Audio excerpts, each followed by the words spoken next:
All right, so the biggest thing with riders, and almost all the riders I see, is like how important it is to be able to resist the forces that are acting on you. Meaning, the bike coming up into you, or vice versa. Having the ability to push the bike away from you, which almost creates a deceleration. But the biggest thing to start with, as far as in the gym for your riding, is having the ability to integrate your rib cage with your pelvis.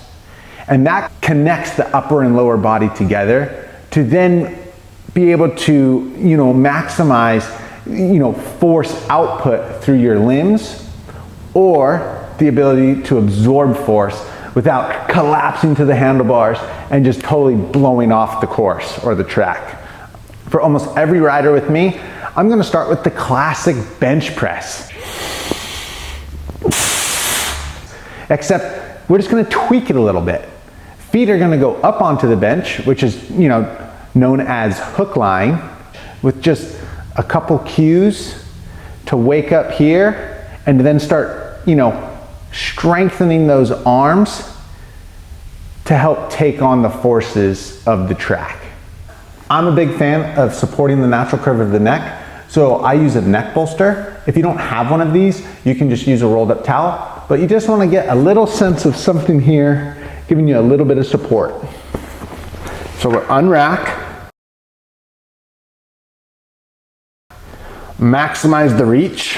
I can feel my back flatten into the bench harder, which means my front ribs dropped.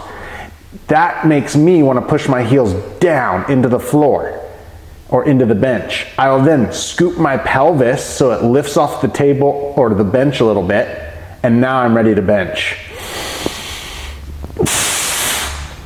Inhale down, exhale up.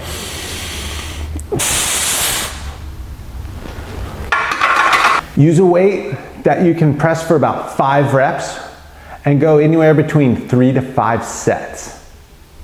A great thing about this exercise is that it's also helping you synchronize and properly time your inhale and exhales. So let's talk about breathing for a second, and I want you to think about a piston inside a combustion chamber. Our diaphragm, which is our inhalator muscle, is broken up into a right and left side. There's 2 of them. Upon inhalation, those muscles drop down a little bit. So that piston is dropping down into the shaft. And then as you exhale, your abdominal muscles contract. And those help keep the rib cage and pelvis position that you initiated the movement with. And that would be the piston driving up, producing that power to then transmit. In our case, transmit through our arms and our legs. Except our legs are static, and the upper hamstrings, which attach up to our sit bones, is keeping that pelvis position. As the arms pressing is keeping the rib cage position going back. Now, the importance for a rider in that is when you're in your attack position. You want to be able to maintain that position. You want to be rock solid right here. If you're rock solid here, you can do this all day long.